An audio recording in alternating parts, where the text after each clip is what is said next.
دوسری تواریخ اور اس کا 26واں باب جو 23 آیات پر مشتمل ہے۔ یہودا کا بادشاہ عزیہ۔ تب یہودا کے سب لوگوں نے عزیہ کو جو 16 برس کا تھا لے کر اسے اس کے باپ امسیہ کی جگہ بادشاہ بنایا۔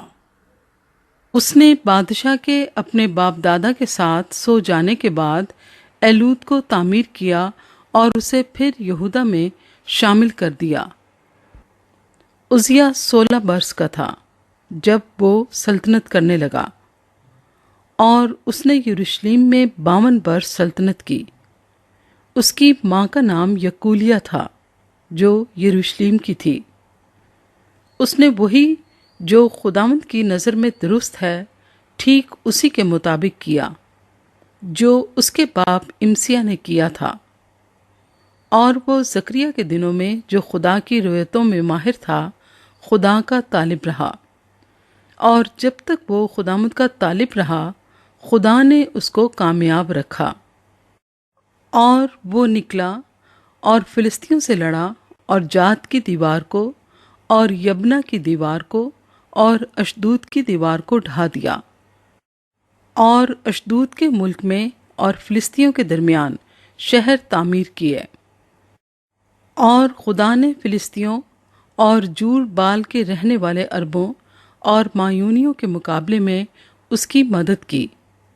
اور امونی عزیہ کو نذرانے دینے لگے، اور اس کا نام مصر کی سرحد تک پھیل گیا کیونکہ وہ نہایت زوراور ہو گیا تھا۔ اور عزیہ نے یروشلم میں کونے کے پھاٹک اور وادی کے پھاٹک اور دیوار کے موڑ پر برج بنوائے اور ان کو محکم کیا، اور اس نے بیابان میں برج بنوائے اور بہت سے حوض کھدوائے، کیونکہ نشیب کی زمین میں بھی اور میدان میں اس کے بہت چوپائے تھے، اور پہاڑوں اور زرخیز کھیتوں میں اس کے کیسان اور تاکستانوں کے مالی تھے،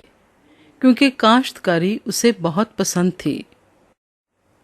اس کے سوا عزیہ کے پاس جنگی مردوں کا لشکر تھا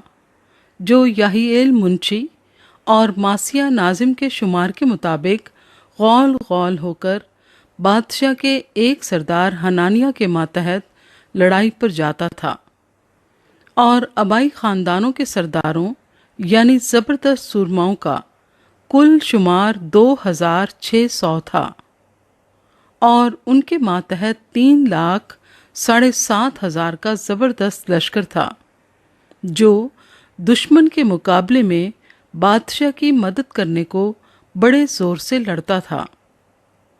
اور عزیہ نے ان کے لیے یعنی سارے لشکر کے لیے ڈھالیں اور برچھے اور خود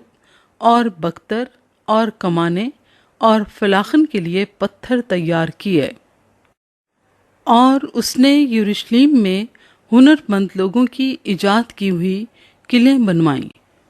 تاکہ وہ تیر چلانے اور بڑے بڑے پتھر پھینکنے کے لیے برجوں اور فصیلوں پر ہوں۔ سو اس کا نام دور تک پھیل گیا کیونکہ اس کی مدد ایسی عجیب طرح سے ہوئی کہ وہ زوراور ہو گیا۔ عزیہ کو غرور کی سزا ملتی ہے، لیکن جب وہ زوراور ہو گیا تو اس کا دل اس قدر پھول گیا کہ وہ خراب ہو گیا، اور خداوند اپنے خدا کی نافرمانی کرنے لگا۔ چنانچہ وہ خداوند کی ہیکل میں گیا تاکہ بخور کی قربان گاہ پر بخور جلائے۔ تب عزریہ کاہن اس کے پیچھے پیچھے گیا، اور اس کے ساتھ خداوند کے 80 کاہن اور تھے جو بہادر آدمی تھے، اور انہوں نے عزیہ بادشاہ کا سامنا کیا اور اس سے کہنے لگے، اے عزیہ، خداوند کے لیے بخور جلانا تیرا کام نہیں بلکہ کاہنوں یعنی ہارون کے بیٹوں کا کام ہے جو بخور جلانے کے لیے مقدس کیے گئے ہیں۔ سو مقدس سے باہر جا کیونکہ تو نے خطا کی ہے، اور خداوند خدا کی طرف سے یہ تیری عزت کا باعث نہ ہوگا۔ تب عزیہ غصے ہوا اور خوشبو جلانے کو بخوردان اپنے ہاتھ میں لیے ہوئے تھا، اور جب وہ کاہنوں پر جھنجھلا رہا تھا تو کاہنوں کے سامنے ہی خداوند کے گھر کے اندر